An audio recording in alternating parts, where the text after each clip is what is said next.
राम राम राम हरे हरे, हरे कृष्ण कृष्ण कृष्ण हरे हरे। हरे राम राम राम हरे हरे, हरे कृष्ण कृष्ण कृष्ण हरे हरे।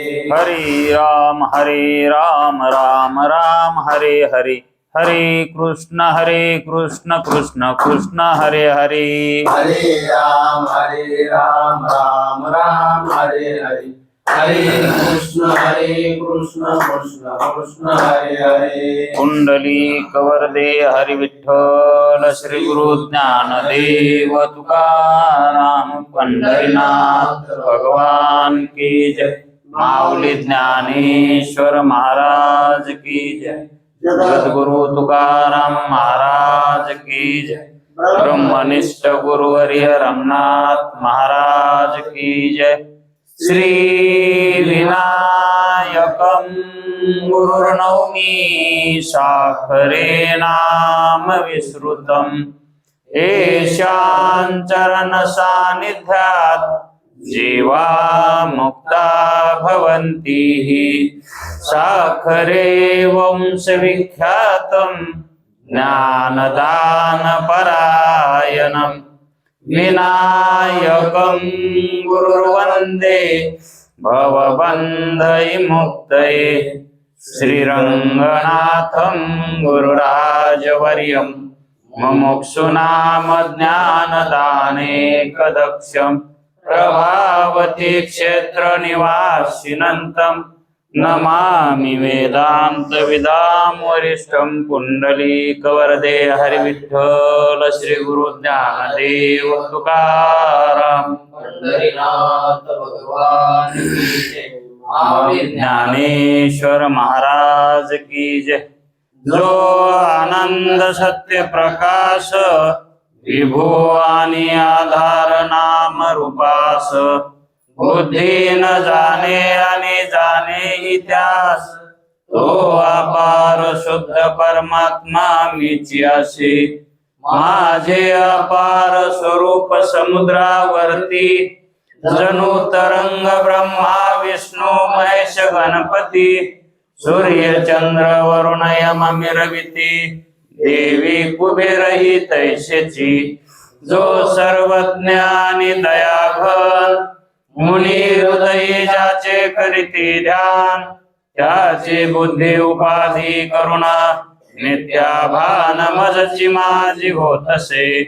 ज्याच्या ज्ञाने भाषे जगत, जसा दोरीवरी सर्प दिसत, परी द्वयी ठाई ना सर्प जगत, ते स्वतंत्रानी स्वयं ब्रह्म मीची असे। पुण्य पुरुषी सदैव निष्काम, बोध प्राप्ती कारणे भजावा राम, तो मीची आहे आत्माप्त काम, तरी नमन कवना करावे ना। जयांचे केलिया स्मरण, सकळ विद्येचे होय अधिकरण, तेची बंधू श्री चरणा श्री गुरूंचे, ते नमस्कारून आता।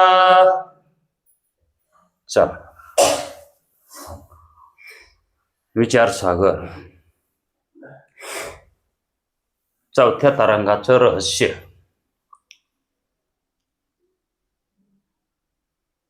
शंका दुसरी, भ्रमामध्ये अनिर्वचनीय ख्यातीची आवश्यकता। भ्रमामध्ये अनिर्वचनीय ख्यातीची आवश्यकता। आपण 6 प्रकारच्या ख्यात्या सुरुवातीलाच पाहिल्या। त्यामध्ये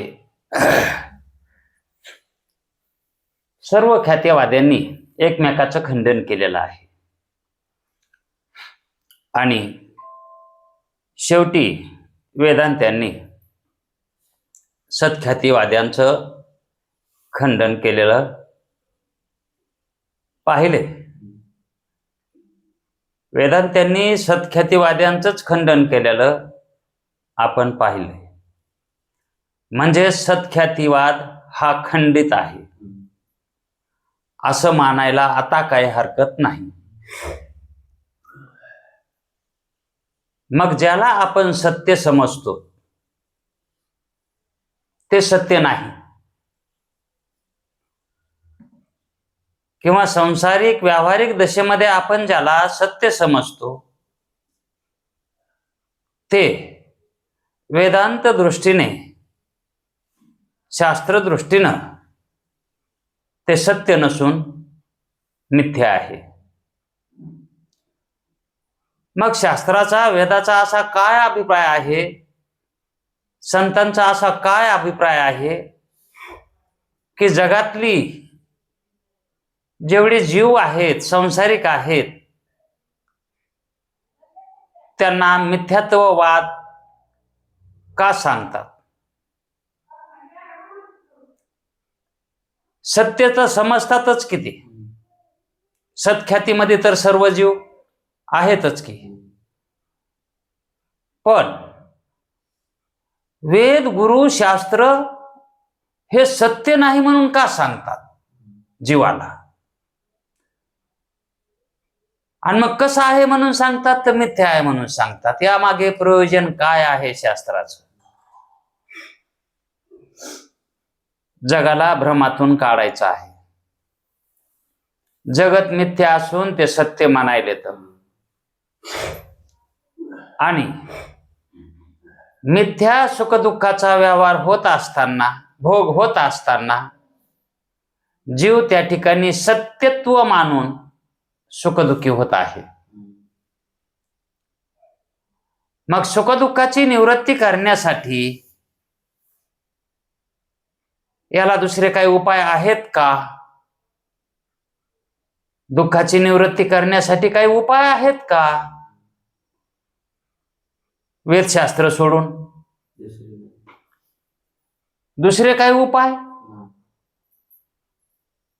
तेच या ठिकाणी शास्त्रकार म्हणतात, अनिर्वचनीय ख्याती ही आवश्यकता का लागत येतं? अनिर्वचनीय ख्यातीची आवश्यकता का आहे? कशासाठी अनिर्वचनीय ख्याती मानायची? जगताला मिथ्यात्व का मानायचं? याचंच कारण आहे, हे सांगण्याचं कारण, उद्दिष्ट हेच आहे की जीवाला व्हायलेले दुःख हे दुःख होऊ नये म्हणून. आणि सुखरूप तर तो स्वतः आत्मरूपच आहे. दुःखाची निवृत्ती करण्यासाठी अनिर्वचनीय ख्यातीचा अवलंब शास्त्रानं केलेला आहे. एकट्या शास्त्रानंच केलाय का? वेदानंही तेच सांगितलं आहे, शास्त्रानं तेच सांगितलंय, आणि संत सुद्धा तेच सांगितलंय. संतांनी उपाय तिघानं एकच सांगितलाय. यामध्ये दुमत कोणाचंच नाही. जर एखाद्याला एखादा रोग झाला आणि त्यानं तिघा जणांना विचारलं की मी काय करून, तिघांना एकच उत्तर दिलं असलं तर त्यानं उपाय का करू नये? कारण तिघं बी सांगायलेत ना. मग त्याच्यावर विश्वास ठेवावा लागेल. एकानं एक असं जर सांगितलं असतं तर मग त्या ठिकाणी विश्वास ठेवायची है का नाही, तशी भावनाही झाली नसती. पण तसा विश्वास ठेवायला काहीच हरकत नाही. म्हणून वेदशास्त्र, संतावर विश्वास ठेवावाच लागेल, श्रद्धा ठेवावीच लागेल. आणि तसा त्यांनी सांगितलेलाचा निश्चय करावावी लागेल. नुसती श्रद्धा ठेवून चालतं का? तसा निश्चय सुद्धा करावा लागेल. निश्चय केला तर फळ मिळेल, आणि निश्चयच नाही केला तर वेदांत शास्त्र ऐकला पण निश्चय केलंच नाही सांगितलेलं. मग ऐकलं काय, नाही ऐकलं काय? घरी बसणारा काय आणि इथं येऊन बसणारा काय? काय फरक आहे दोघांमध्ये? म्हणून जसं वेदांत शास्त्र सांगतंय तसा आपणाला त्याचा स्वीकार करावाच लागेल. का? दुःखातून पार पडायचं असेल तर. आणि नसलंच पाडायचं तर मग ते म्हणतात आमची काय बळजबरी नाही. जीव स्वतंत्र आहे. जीव दशेला आला म्हणजे तो स्वतंत्र दशेला आलाय. कारण जीव स्वतंत्र आहे. त्याला कुठं जायचंय हे त्याच्या मनावर अवलंबून आहे, म्हणून त्याला स्वतंत्र म्हणलं आहे. मग या ठिकाणी हाच अभिप्राय सांगितला आहे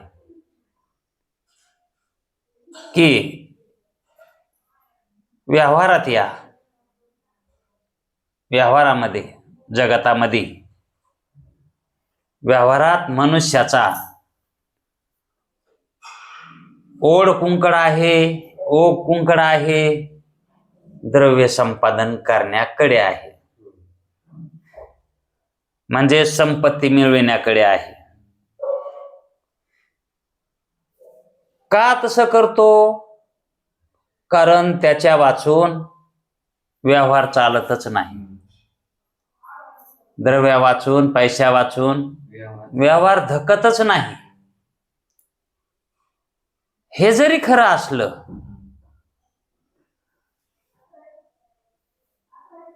तर त्या पैशापासून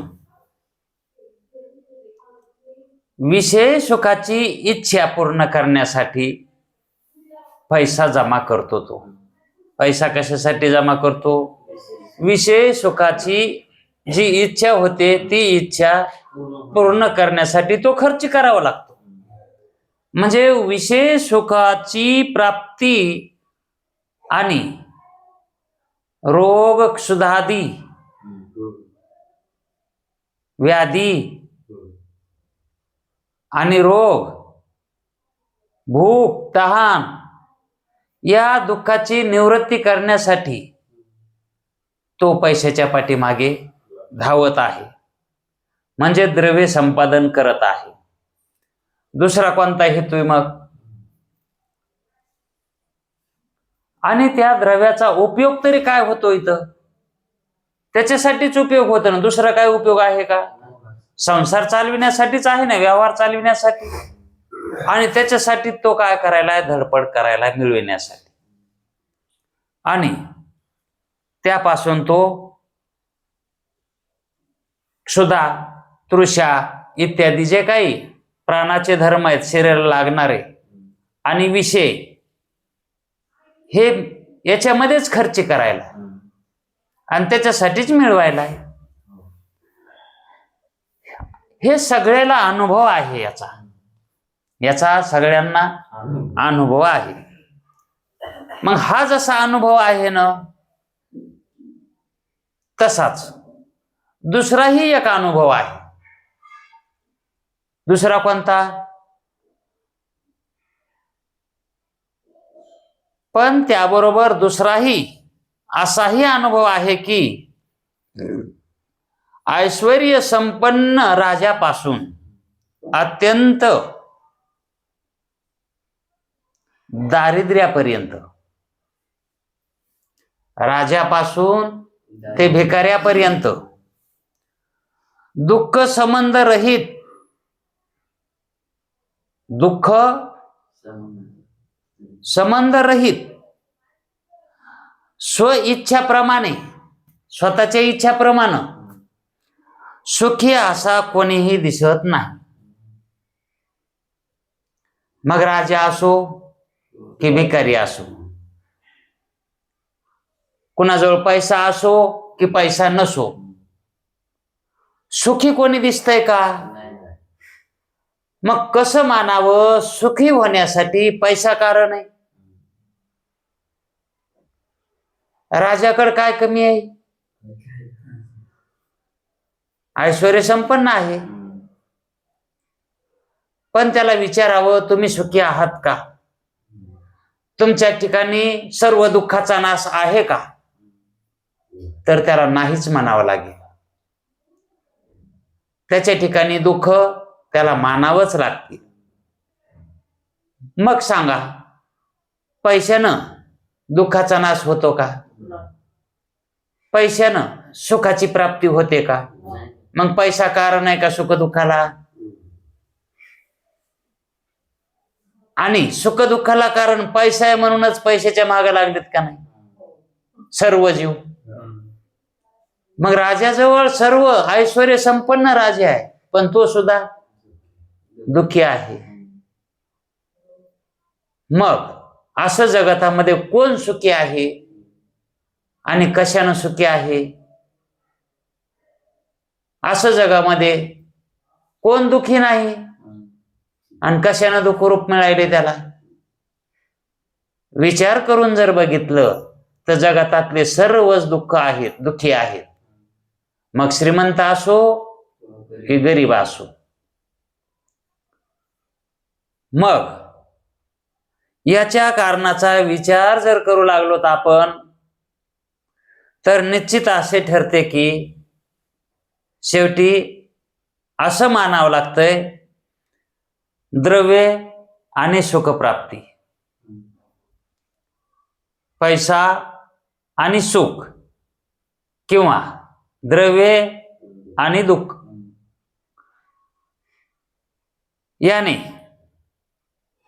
याची निवृत्ती होत नाही. पैशाने दुःखाची निवृत्ती होत नाही आणि पैशानं सुखाची प्राप्ती होत नाही. यात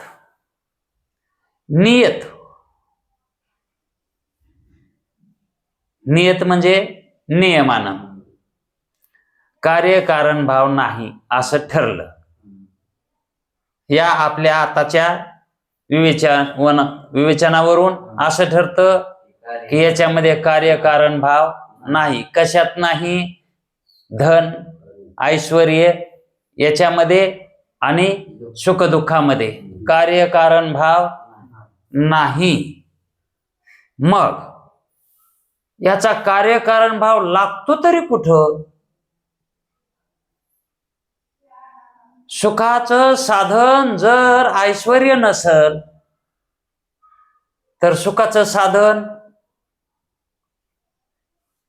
नसलच का? सुखाचं साधन आहे, पण त्या सुखाच्या साधनाकडे जीव प्रवृत्त होत नाही. जे वेदशास्त्रानं सांगितलं आहे सुखाचं साधन, दुःख निवृत्तीचं साधन, ते साधन जीव करत नाही, अवलंबित नाही. आणि ज्याच्यानं सुख दुःख निवृत्त होत नाही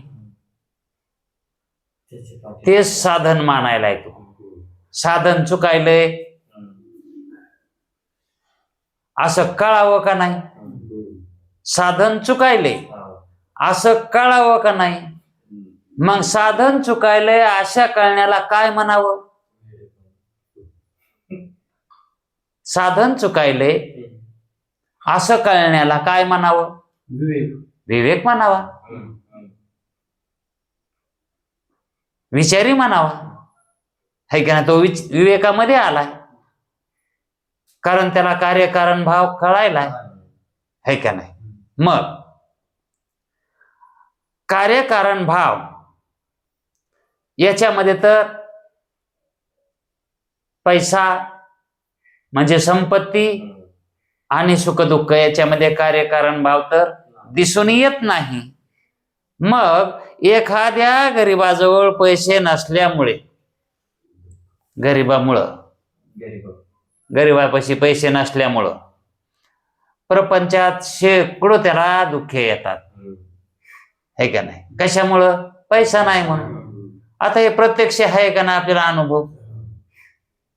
पण कार्यकारण भाव लागायला का? तोच कार्यकारण भाव कसा लागत नाही ते सांगणार आहे. पैसे नसल्यामुळे प्रपंचात शेकडो दुःखे भोगण्याचा त्यास प्रसंग येतो. आणि द्रव्य अभावामुळे ती त्यास सहन करावी लागतात. जर नसलं तर त्याला ते सहन करावं लागतंय. जर एखादी बिमारी झाली आणि जर डॉक्टर म्हणला तुम्हाला ऑपरेशन करावंच लागतंय, मग त्याला इतका अमुक खर्च येतय, तयारीनं या. मग याची तयारीच जर होत नसेल पैशाची, तर तो ऑपरेशन करण्यासाठी जाईन का? पैसाच नाही. मग आला का नाही पैसा आडवा त्याला? मग त्या रोगाच्या दुःखामध्ये राहणार का नाही? ते दुःख निवृत्त होईल का? त्याचं रोग निवृत्त होईल का? रोग निवृत्त न होणे म्हणजे दुःख आहे का नाही? तो असं मानणार का नाही? मग काय कारण सांगणार? कोणी विचारलं त्याला तर का हो ऑपरेशन करायचं होतं केलं नाही, काय कारण सांगणार? ते पैसे नाहीत. हा सगळ्याला अनुभव आहे ना. पण ज्याला राहण्यास राजवाड्याप्रमाणे स्वतःचे घर आहे, घर कसं आहे त्याचं? राजवाड्यासारखा किल्ला आहे राहायला, आणि खाण्यापिण्याची काही तदाद सुद्धा नाही त्याला. अडचण, तदाद म्हणजे रुकावट काहीच नाही. अंतर्व्यय पुष्कळ आहे. श्रीमंत माणूस. मग कुटुंबातली माणसं सुद्धा मनासारखी आहेत, जसं म्हणलं तसं करणारी आहेत. कुटुंबही चांगलं आहे. पण इतकं असूनही मग त्याच्या ठिकाणी सुखच असायला पाहिजे का नाही? कोणी म्हणेल तो सुखी आहे. तो कसा आहे?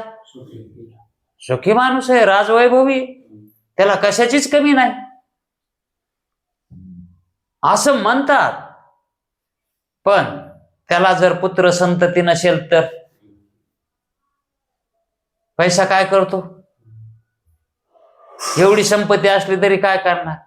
मग पुत्र संततीच्या अभावाचं त्याला दुःख आहेच त्याच्या ठिकाणी. म्हणून ते दुःख पैशानं निवृत्त करता येत नाही. पण संतती नसली तर ते ऐश्वर्य निपुत्रिकाचे दुःख कसे निवृत्त करील? बरे, असू द्या. आणखी एक पहा. एखाद्या ऐश्वर्य संपन्न आहे आणि त्याचा पुत्र जर मेला तर त्याला दुःख होणार नाही का? पुत्र नाही म्हणूनही दुःख आहे, पुत्र मेला तरीही दुःख आहे.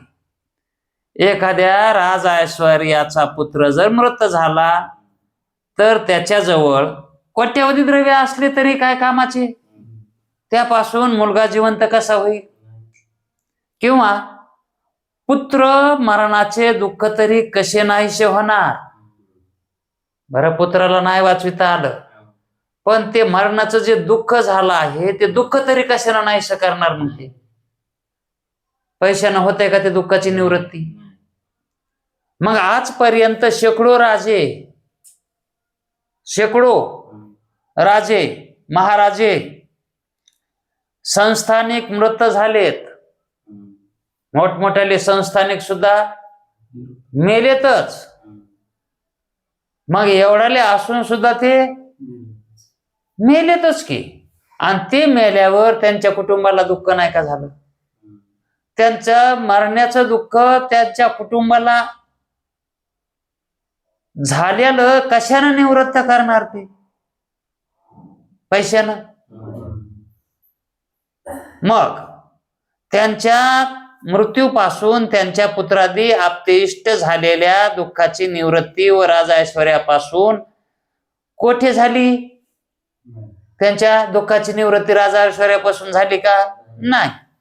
त्याचप्रमाणे राजे लोकांना दुर्दैवानं जेव्हा पत्नी पुत्रादी प्रिय व्यक्तीचा वियोग होतो, जर त्यांनी सोडून राजापासून जर पुत्र पत्नी हे जर निघून गेले तेव्हा त्यास अत्यंत दुःख होते. म्हणजेच एवढी संपत्ती की जळता जळत नाही, 7 पिढ्या ती सरत नाही. मग एवढी असून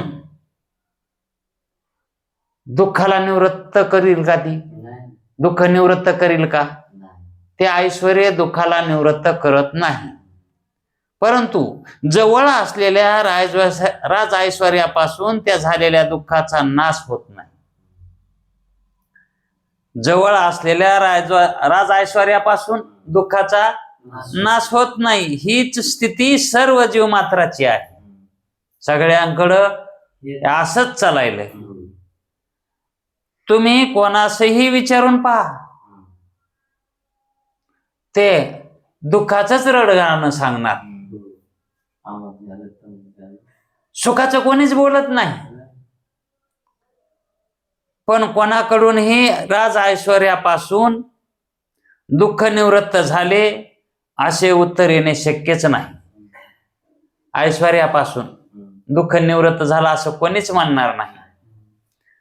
द्रव्य वाचून तर कोणताही व्यवहार चालत नाही. द्रव्य वाचून तर कोणता व्यवहार चालत नाही. हे बी खरं आहे ना. पण दुःख निवृत्त होत नाही, है का नाही? या सर्वाचा विचार केला तर असा नियम करता येईल की फक्त द्रव्य अभावामुळं,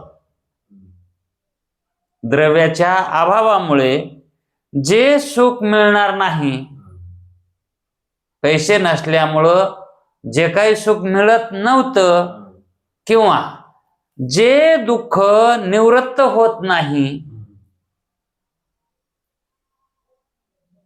जे निवृत्त होत नव्हतं ते तेवढेच सुख द्रव्याने प्राप्त होईल. जे आपणाला त्या द्रव्याच्या किमतीत सुख घेता येईल तेवढेच त्याच्यातून घेता येतं. आणि जेवढ्या द्रव्यानं दुःखाची निवृत्ती होती तेवढ्याचीच त्या ठिकाणी दुःखाची निवृत्ती होते. त्या ठिकाणी कमी अधिकपणा अजिबात होत नाही. तेवढाच त्या ठिकाणी परिणाम पडतो त्याच्या पुरता. म्हणून तेवढेच दुःख द्रव्याने निवृत्त होईल. जर आपल्याजवळ 100 रुपये जर असतील आणि भोग जर लागली असेल तर आपण त्या 100 रुपयाचं जेवण करू शकतो. तेवढीच त्या ठिकाणी दुःखाची निवृत्ती होते. पण कायमची होती का दुःखाच्या निवृत्तीची? आत्यंतिक निवृत्ती तेवढीच होती फक्त. आत्यंतिक निवृत्ती त्यानं होत नाही. जेवढ्या पुरतं तेवढं बरं वाटतंय. गोळी घेतली तेवढ्या पुरतं बरं वाटतंय आणि गोळ्या संपल्या अजून सुरू होत आहे. हाच तर त्या पुण्याचा प्रभाव आहे. हा कशाचा प्रभाव आहे? म्हणजेच पैशाचा. पैसा म्हणजे पुण्यच आहे. जितका आपल्याकडं पैसा आहे तेवढे आपण पुण्यवान. जेवढं पुण्य असेल तेवढंच आपल्याला सुख मिळणार. जेवढं पाप असेल तेवढंच आपल्याला दुःख मिळणार. पण ते पुण्य हे जे व्यवहारातले सुखदुःखाच्या निवृत्तीचा उपाय आहेत ते पुण्य आत्यंतिक दुःख निवृत्तीचा उपाय करत नाही. कारण ते सकाम पुण्यानं मिळालेलं द्रव्य आहे.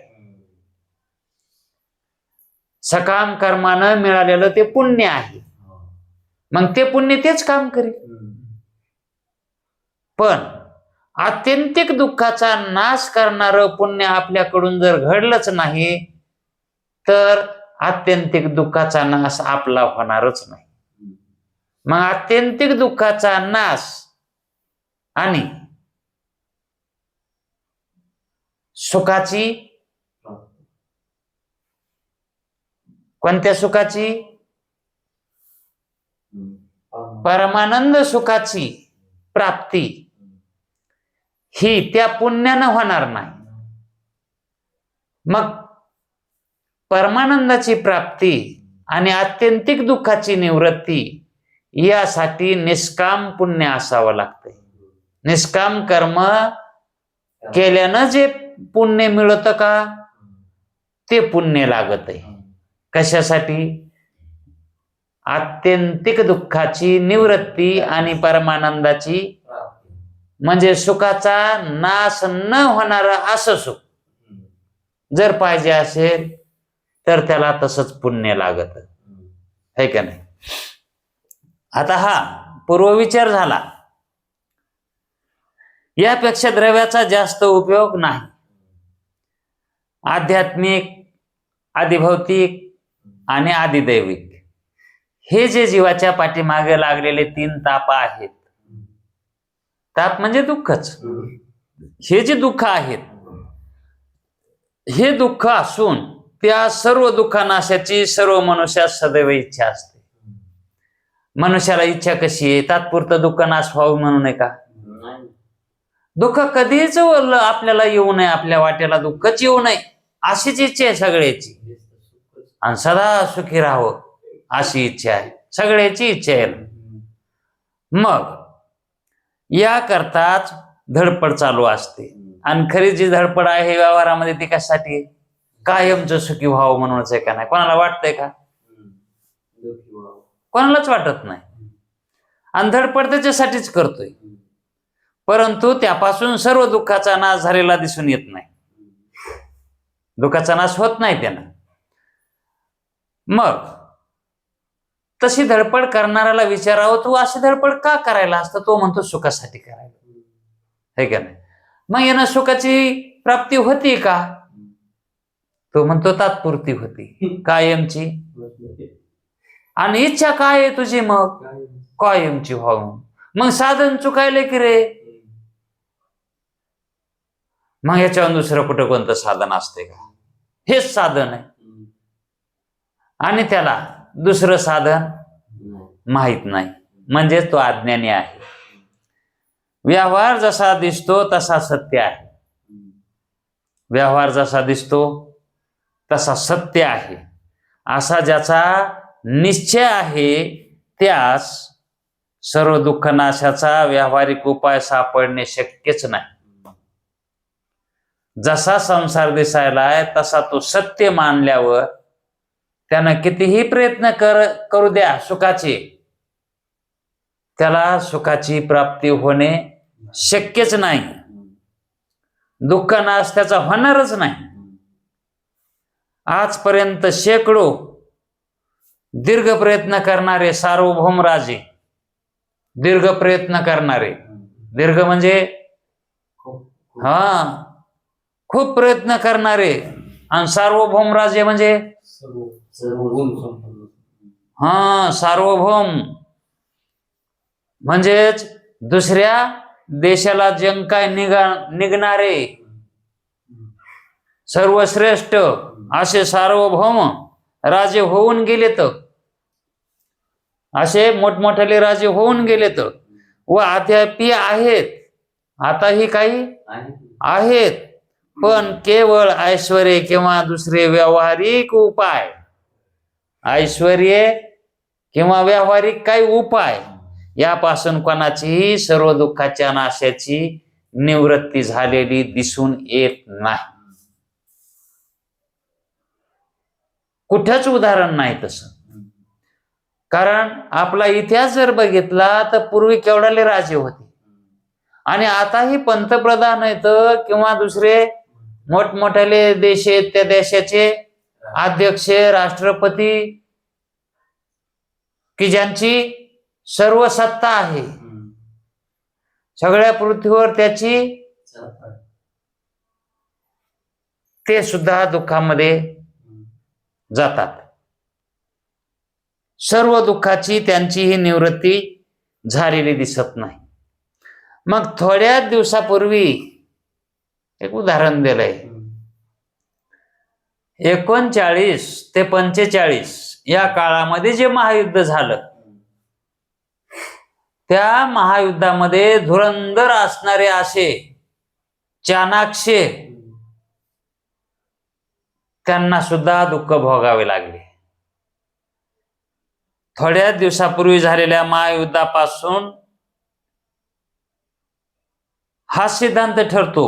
कोणता?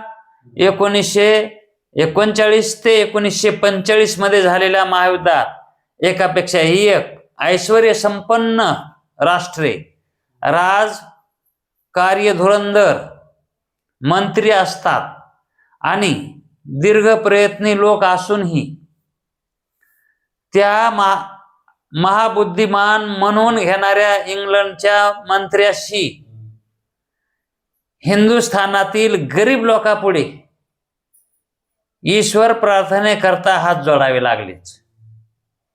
म्हणजे एवढा असून सुद्धा, इतका शहाणा असून सुद्धा, म्हणजे पराजय येण्याच्या भीतीमुळे दुःख भोगण्याचा प्रसंग इंग्लंडवर आलाच की. इंग्लंडवर तो प्रसंग त्याच्यावर आलाच.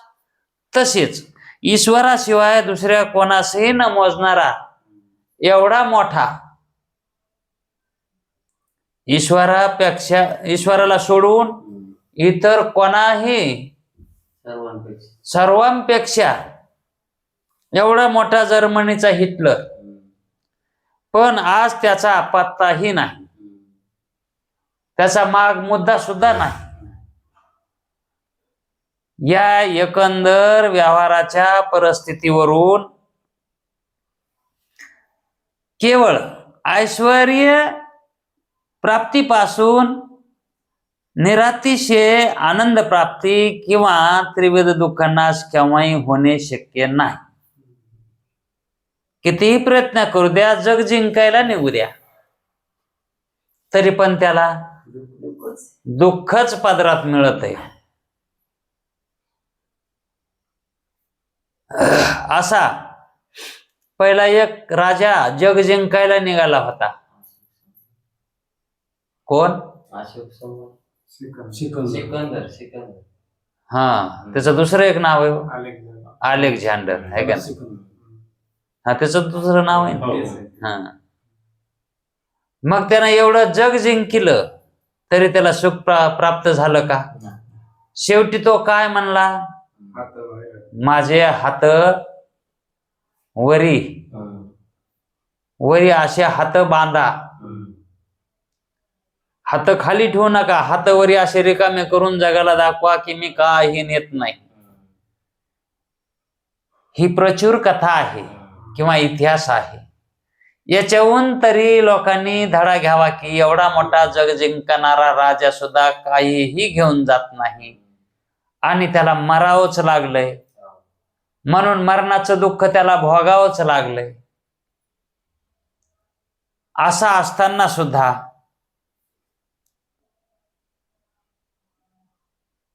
जीव विचार करत नाही, अजिबात विचारामध्ये पडत नाही. मग इतके सांगण्याचा मुद्दा एवढाच आहे.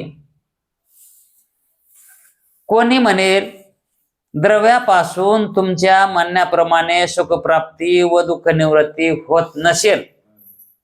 तुम्ही सांगायलात की द्रव्यापासून सुखप्राप्ती होत नाही आणि दुःखाची निवृत्ती होत नाही. बरोबर सांगायलात तुम्ही, पण सर्व जीवांची प्रबल इच्छा मात्र परमानंद प्राप्ती आणि सर्व दुःखाचा नाश व्हावा अशी आहे. सगळ्या जीवाची काय इच्छा आहे? परमानंदाची प्राप्ती आणि सकल दुःखाची निवृत्ती. ती पूर्ण कशी होणार?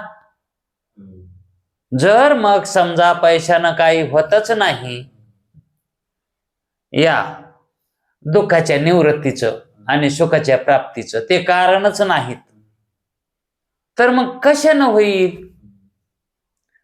असा ज्यावेळेस प्रश्न पडतो, हा प्रश्न शिल्लक राहतोच ना. मग यास काही उपाय आहे काय? असेल तर सांगा. त्यावेळेस वेदांती म्हणतात, होय आहे उपाय. पण तो उपाय जर केला तर की उपाय आहे ना, उपाय नाही असं थोडंच आहे. हो, अहो याच इच्छेच्या तृप्तीचा वेदाने जीवब्रह्म ऐक्य आणि जगन्मिथ्यात्व करणे असा उपाय सांगून ठेवलेला आहे. उपाय सांगितला नाही तर कसा आहे? जग व्हायच्या अगोदर हा उपाय आहे. जग निर्माण व्हायच्या अगोदर उपाय करून ठेवलेला आहे की जर सुखाची प्राप्ती हवी असेल, म्हणजे आत्यंतिक सुखाची आणि आत्यंतिक दुःखाची निवृत्ती आणि सुखाची प्राप्ती अशी पाहिजे असेल तर उपाय करून ठेवलेला आहे, तो म्हणजे जगत मिथ्यात्व. हा निश्चय बांधला म्हणजे दुःखाचा नाश आणि सुखाची प्राप्ती त्याच्यातच आहे. जगत मिथ्यात्व निश्चय करणे असा उपाय सांगून दुसऱ्या कोणत्याही उपायाने ही इच्छा तृप्त होणे शक्य नाही असे सांगितले आहे. आस्तिक अधिकाऱ्यास प्रत्यक्षादी सर्व प्रमाणात वेदवाक्ये आस्तिक अधिकाऱ्याला सर्वात श्रेष्ठ वेदवाक्ये प्रमाण आहे. त्याला ते सत्य वाटतं, वेद सांगायला ते खरं आहे असं त्याला वाटतं, म्हणून त्याने उपनिषद वाक्याचा उपक्रमादी लिंगपूर्वक म्हणजे क्रमाने रात्रंदिवस विचार करणे आवश्यक आहे. कारण सांसारिक जीव तो याच्यात येतच नाही, पण जो काय अधिकारी झाला आहे विवेक वैराग्यादी साधनाला लागून त्यानं असा विचार करायला पाहिजे लिंगपूर्वक. असे पहा की ज्या ज्या पदार्थाविषयी मिथ्यात्व निश्चय होतो, ज्या ज्या पदार्थाविषयी मिथ्यात्व निश्चय होतो त्या त्या पदार्थापासून कोणताही सुख दुःख होत नाही. कोणाशीही सुख दुःख होत नाही. जर त्याचा त्या पदार्थाविषयी जर मिथ्यात्व निश्चय झालेला असला तर त्याला सुख दुःख होत नाही. जर समजा मृगजळ आपल्या शेतामध्ये दिसलं आणि तिथं आपलं खळ उघडच आहे आणि लांबून तिथं मृगजळ दिसायले, मग त्या ठिकाणी त्याचा त्या मृगजळाबद्दल मिथ्यात्व निश्चय आहे का सत्यत्व निश्चय आहे? मग त्याला त्या ठिकाणी दुःख होईल का? असा मिथ्यात्व निश्चय जर प्रपंचाविषयी जर केला तर प्रपंचामध्ये होणारे सुख दुःख हे दुःख देणार नाही, म्हणजेच आपणाला त्याच्यापासून ती बाधा टाळता येते. मग असा अनुभव आहे, उदाहरण देतात, असा अनुभव आहे म्हणजेच कोणासही त्या ठिकाणी दुःख होत नाही मिथ्यात्व निश्चय करणाऱ्याला. पण अशी एक कथाही सांगतात. आता याच्यामधली जी कथा म्हणजे दृष्टांत हा जो आहे हा शास्त्राचा दृष्टांत आहे. पण शास्त्र ज्यावेळेस दृष्टांत देतं का, दृष्टांत द्यायला शास्त्र भीतय.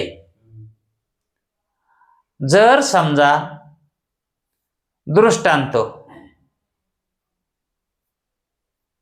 जर चांगला असेल तर त्याला काय वाटत नाही, पण जर थोडासा वार्ते असेल, वाईट दृष्टांत असेल तर शास्त्र असे दृष्टांत द्यायला भीतय. तरी पण धाडस करून का देतय? कारण सुधरवते जीवन. मग स्वतःचा त्या ठिकाणी अपमान करून घेतय शास्त्र, भेटय पण कार्य सोडित नाही, आहे का नाही? म्हणून दृष्टांत थोडासा वार्ते आहे, वाईट आहे, पण कळायला मात्र चांगला आहे. कशासाठी दृष्टांत दिलाय हा? मिथ्यात्व निश्चय असला म्हणजे दुःखाची निवृत्ती आणि सुखाची प्राप्ती होते, यासाठी दृष्टांत दिलाय. असं समजा की एखाद्या पुरुषाची स्त्री ही झोपेमध्ये असताना तिला स्वप्न पडलं आणि ते स्वप्न पडलेलं तिच्या ती मैत्रिणीला सांगायली. काय सांगायली? स्वप्नातली घडलेली हकीकत. आणि त्यावेळेस तिचा पती घरी नव्हता, शेतात गेला होता, कुऱ्हाड घेऊन गेला होता. काही काट्या कुपाट्या तोडायच्या असतील म्हणून शस्त्र घेऊन गेला होता. आणि मग तिची मैत्रीण घरी आली आणि मग त्या दोघी बोलू लागल्या. बोलता बोलताच विषय निघाला. तर ती मैत्रिणीला सांगू लागली रात्रीचं पडलेलं स्वप्न. तर ते स्वप्न काय होतं? तर परपुरुषाशी स्पर्श केलेलाच. ती वर्णन सांगू लागली. स्वप्नात अशा ना असा एक पुरुष आला, त्यानं माझा हात धरला, असं नाना प्रकारचं सांगू लागली ती. मग तितक्यात तो तिचा पती आला आणि काय बोलायला म्हणून ऐकायलाय. तर त्याला माहित आहे का ही स्वप्नातलं सांगायली म्हणून. त्यानं ते स्वप्नातलं सांगायलेलं इकडं सत्य मानलं का खोटं मानलं होतं. मग त्याला दुःख का व्हायलंय? हा, त्या गोष्टी कशा येतात? मिथ्या येतात. हा, कथन मिथ्या येते, पण ते मिथ्या कथन त्यानं सत्य मानलं, है का नाही? आणि ते मिथ्या कथन ती हसू हसू सांगू लागली, कारण तिला ते मिथ्या झालं. जागृतीत आली म्हणजे ते मिथ्या झालं होतं आणि ते हसू हसू सांगू लागली. आणि हा ऐकू लागला, ते मिथ्या कथन सत्य म्हणून ऐकू लागला. मग याच्या ठिकाणी विपरीत ज्ञानाची उत्पत्ती का झाली? त्यानं सत्य मानलं, हे विपरीत ज्ञान त्याला उत्पन्न झालं. मग त्यानं सत्य जर मानलं नसतं तर त्याला दुःख झालं असतं का? लगेच मग ते सांगत सांगत तिनं कानाडोळा कसा गेला तिचा देव जाणो. तिला तो पती आलेला चाहूल लागली की ते आले तर ऐकायले. मग तिला वाटलं हे जर त्याला खरं वाटलं तर मग जीवच घेते. म्हणून ती म्हणली लगेच त्या मैत्रिणीला, इतकं झालं की मला जाग आली, मला चेव आला. तितकंच त्यानं ऐकलं की त्याचं सगळं सत्यत्व मिथ्या झालं. त्यानं सुस्कारच सोडला. मग त्याला त्या ठिकाणी दुःख झालं का आनंद झाला? पुन्हा आनंद झाला.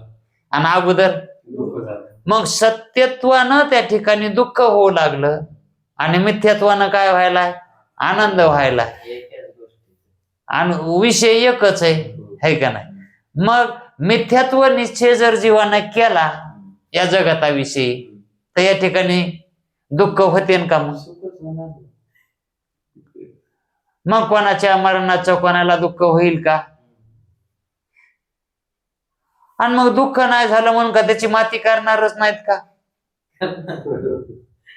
फक्त दुःख होणार नाही, माती करणार, है का नाही? म्हणून असा हा दृष्टांत हा कशामुळे दिलाय? तर याच्यातलं रहस्य कळावं, ह्याच्यामधलं रहस्य कळावं.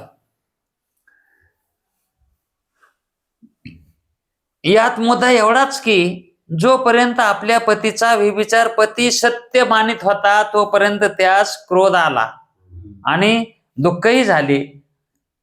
आणि शेवटच्या वाक्य श्रवणाने त्यास व्यवहाराविषयी मिथ्यात्व निश्चय होऊन दुःख निवृत्त झाले. त्याचे दुःखही निवृत्त झाले.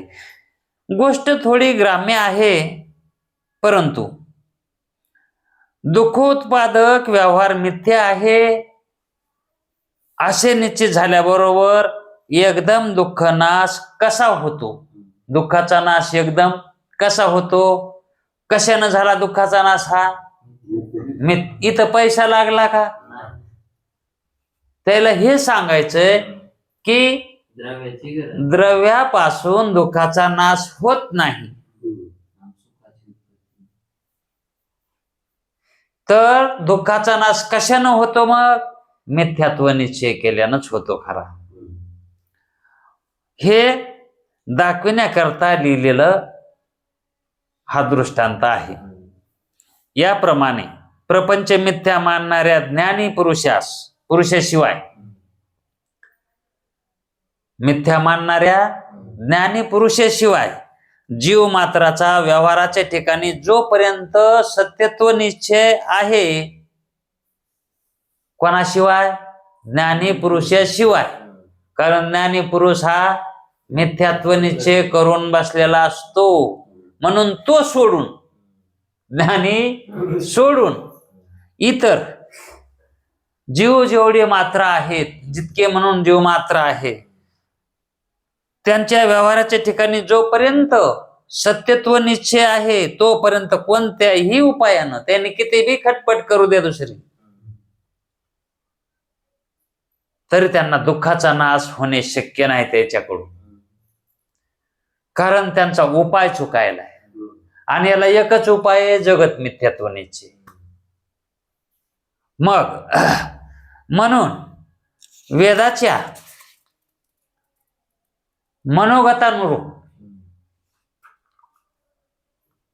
म्हणजे वेदाच्या मताप्रमाणे, सिद्धांताप्रमाणे जगत मिथ्यात्व निश्चय करणे अत्यंत आवश्यक आहे. जगत मिथ्यात्व निश्चय करणे अत्यंत आवश्यक आहे. का? ऐश्वर्य संपत्ती मिळविणे हा उपाय चांगला आहे? नाही. उद्देश काय आहे जगण्याचा?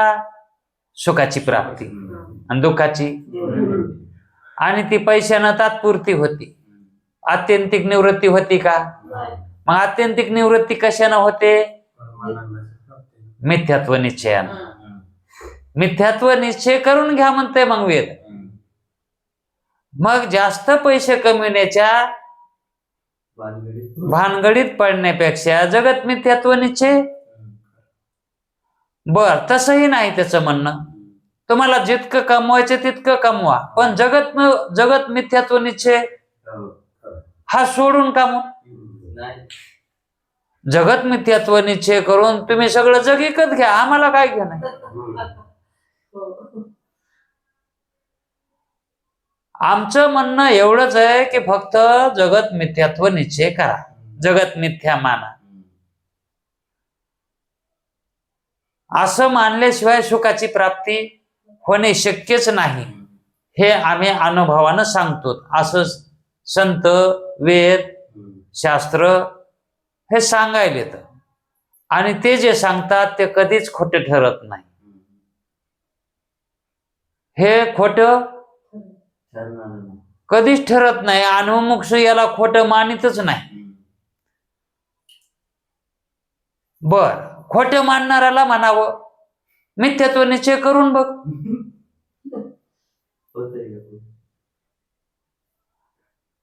अहो राम म्हणल्यानं कुठे मुक्ती मिळते का हो? काय बी म्हणतात संत शास्त्र.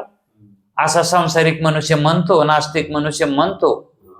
अरे घेऊन तर बघ ना. घ्यायच्या अगोदरच कसं म्हणायचं? जायच्या आधीच एखाद्याला काम सांगितलं, अमुक अमुक हे काम तुला करावं लागतंय, पण तो असतो कटाळखोर. तो काय म्हणतो? मला कसं जमन होते, आधीच म्हणतो. अरे जाय तर खरी ना, जमो की ना जमो, जाय तर खरी नाही तू. नाही मधात वाटत वाड्याचं वाड्याला पाणी आलं तर. अरे आता काय पावसाळा आहे का काय वाड्याला पाणी यायला? ना आलो तर.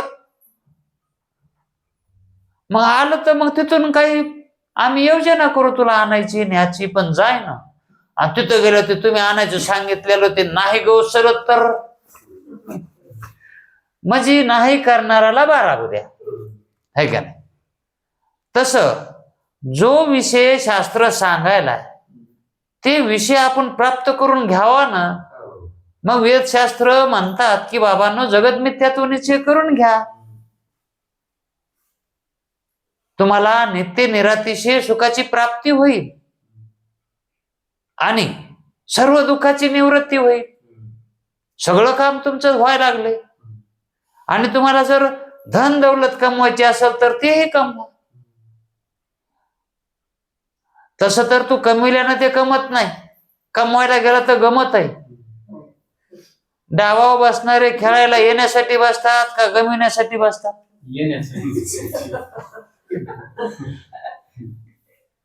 मग ते याचे असले तर येते, जाचे असले तर जाते, है का नाही? आता याच्या काय घरचे इतकं पानं, पण इच्छा काय करून जातो, यावं म्हणून, है का नाही? पण ते जितकं याचं तितकंच येत आहे.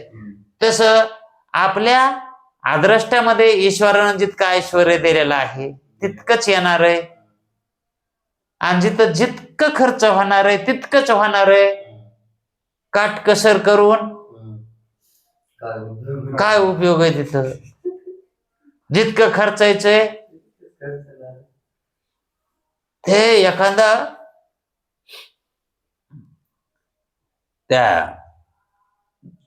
एकाला तूप खावं वाटत होतं, पण त्याची बायको त्याला तुपच देत नव्हती.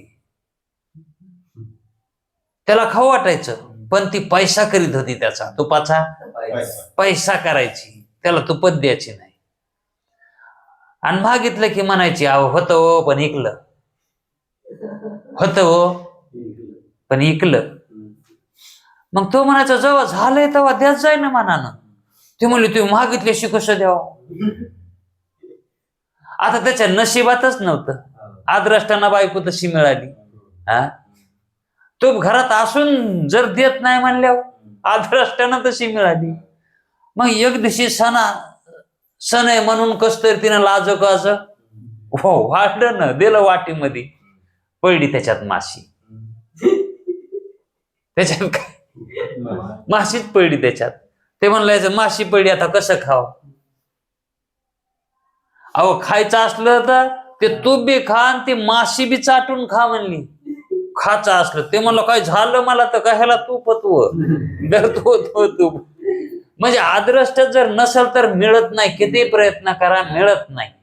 आणि जर आदृष्टात असलं तर कष्ट न करता मिळत आहे.